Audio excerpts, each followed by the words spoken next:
How to fix Discord lag stream. If any day you are facing Discord lag stream or Discord screen share problem, then do not worry as we have got a perfect solution for this. For this, first of all, you have to go to the Discord application on your mobile device.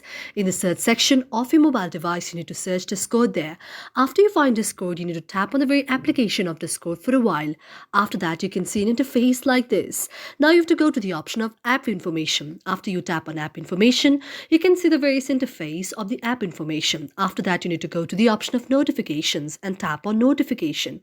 You need to allow the notification and also need to allow sound and vibration. After that, you need to go back. After that, you need to go to the option of permissions and tap on permission. After tapping on permission, you need to allow the camera, contacts, microphone, music and audio, nearby devices, notifications and photos and videos. After that, you have to go back again and go to the option of set as default. After you tap on set as default, you need to enable open the supported links and then go back again. After going back, you need to go to the option of storage and tap on storage. Now you need to clear the cache by tapping on clear the cache. After that, you need to go back again and go to the option of app details and store and tap on app details and store. Now you have to check whether any update option is there or not. If there is any update option there, you need to update your very application. Otherwise, your problem is solved. Thank you for watching our video, and if you really like it, do not forget to subscribe our channel.